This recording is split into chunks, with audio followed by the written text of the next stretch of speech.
Bienvenue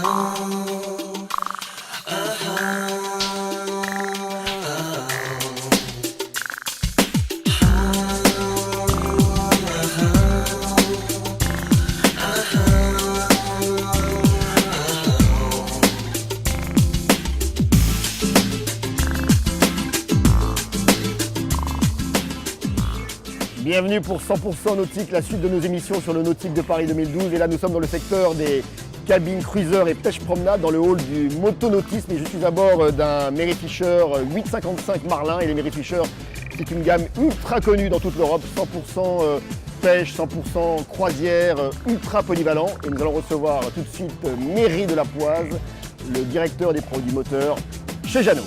Voilà, on se retrouve avec notre invité Méry de la Poise, directeur produit moteur chez Jeannot. Nous sommes dans le cockpit du Merryfisher 855 Marlin, la nouveauté du Nautique 2012 chez Jeannot. Pourquoi une nouveauté ? Pourquoi une nouveauté ? Parce que Jeannot a pour habitude d'entretenir ses gammes, de développer ses gammes sur des produits internationaux. Mais Paris, le Nautique de Paris reste un événement majeur pour le lancement de nos gammes. Et donc c'est la raison pour laquelle cette année, à Paris, nous lançons 4 vraies grandes nouveautés, dont le Merryfisher 855 Marlin qui est sorti il y a quelques jours. Alors, un prix relativement accessible. Oui, dans une tranche de prix de 60 à 70 000 euros suivant l'équipement mis à bord. Alors, qu'est-ce qu'il y a d'original, de nouveau dites-nous tout. L'originalité de la gamme Marlin et principalement du Merryfisher 855 Marlin, c'est que c'est un bateau qui reprend la carène du Merryfisher 855 Croisière qui a un immense succès depuis 3 ans. Et c'est un bateau sur lequel nous avons beaucoup travaillé l'ergonomie et les fonctionnalités. Et ce bateau est décliné dans une version plus fishing et dans une version plus confort, de manière à toucher tous les marchés français, nordiques et méditerranéens. On revient pour terminer sur cette gamme Marlin. C'est quoi l'historique, la genèse du Marlin ? Alors la gamme Marlin a été lancée il y a 3 ans par le Marlin 6 mètres, complété par le Marlin 7 mètres l'année dernière et cette année avec le 8 mètres.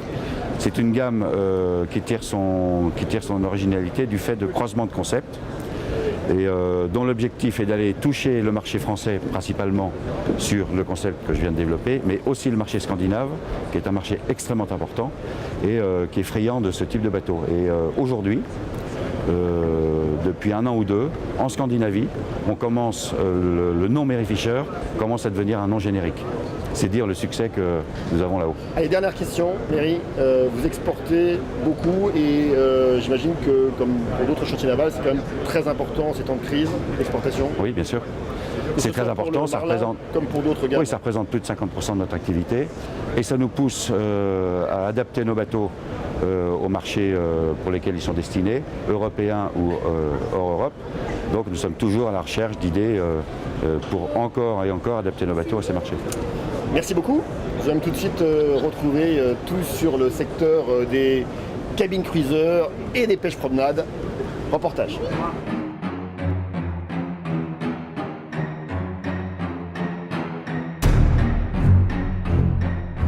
Les pêches-promenades font partie du paysage du littoral français.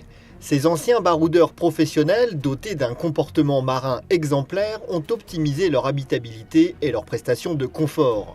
Chez Beneteau, cette catégorie est une priorité avec le nouveau Barracuda 7, un pêche-promenade dans la lignée du Barracuda 9 présenté l'an passé. Avec un design scandinave très marqué, sa carène planante et son étrave tulipée, il offre un confort de navigation abouti. La timonerie centrale est spacieuse avec une petite cabine qui garantit le confort au mouillage. Le Targa 27 GT du finlandais Targa a quant à lui des finitions exemplaires et des prestations légèrement supérieures. Il devrait s'installer sur le marché hexagonal avec une offre hors-bord type 4x4 DMR. Enfin, le Nova HT2 est une véritable bombe du chantier suédois Nimbus. Agile et rapide, ce bateau conserve les standards de ses prédécesseurs.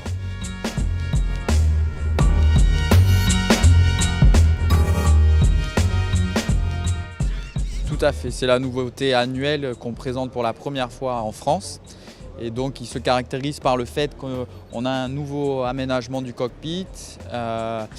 Il dispose d'un passe-avant intégré de chaque côté, un grand toit ouvrant en verre et il dispose également de 2 cabines plus une salle de bain. Voilà, tout à fait. C'est le premier fabricant scandinave, donc c'est très reconnu au nord de l'Europe, un peu moins certes dans les pays tels que l'Espagne, l'Italie, mais on est toujours présent en tout cas en France. Disons que ça se caractérise par un niveau de qualité, on va dire, supérieur, parce que le mode d'utilisation est différent par rapport à nous en France. Et surtout, on est sur des techniques un peu plus en évolution, notamment au niveau de l'infusion. Donc on injecte la résine, on retire l'air sur la coque, donc on est un des rares chantiers de la Plaisance à le faire. Mais en plus, on le fait sur la superstructure, où là on est quasiment le seul, et sur tous les paramètres, toutes les parties du bateau. Donc ce qui lui confère une plus grande robustesse et on a un gain de poids. Et de cette façon, on peut avoir, par rapport à nos concurrents qui ont 2 moteurs, une seule motorisation avec des vitesses correspondantes. Alors, il y a une chose qui est très importante, les qualités marines de Nimbus sont reconnues dans le monde entier. Et en plus, chaque bateau est vérifié par un inspecteur indépendant d'un bureau Veritas qui nous confère une qualité de fabrication identique pour chacun des modèles.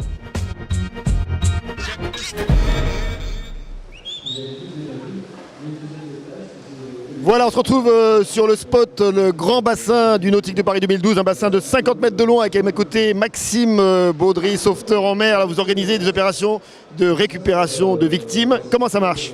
Oui, tout à fait. Alors là, on voit que 2 sauveteurs sont partis en paddle. Donc les paddles, c'est 2 planches en mousse. Ils vont venir récupérer les 2 victimes qui sont en difficulté et les ramener au bord tranquillement, saines et sauves. Il y a différentes formes de récupération. Voilà, tout à fait. Donc il y a...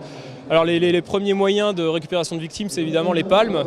Le sauveteur part en la nage juste avec des palmes. Il peut y avoir le filin aussi, il y a le paddle, le rescue tube. Donc ça, c'est ces espèces de grandes bouées pour récupérer les victimes. Et bon, c'est seulement quelques exemples parmi tant d'autres.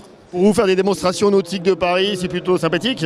Ah oui, tout à fait. Bon, l'eau est un peu froide, 13 degrés, donc c'est un peu frais, mais bon, bah, ça va, en combi, ça passe. Alors, vous êtes du centre de formation de Paris, mais vous revenez de Nouvelle-Zélande, je crois, et vous êtes assez émerveillé par les antipodes. Oui, tout à fait. Bah, c'était une expérience assez hors du commun parce que la Nouvelle-Zélande, c'est un peu le pays avec l'Australie numéro 1 dans le sauvetage. Donc du coup, ça m'a permis d'apprendre énormément de choses en termes de sauvetage qu'en termes d'humanité. Vous êtes combien là ici sur le nautique ? Là on est 5 sauveteurs pour les démonstrations et puis après il y a les sauveteurs embarqués qui travaillent dans les vedettes qui sont dans le stand SNSM.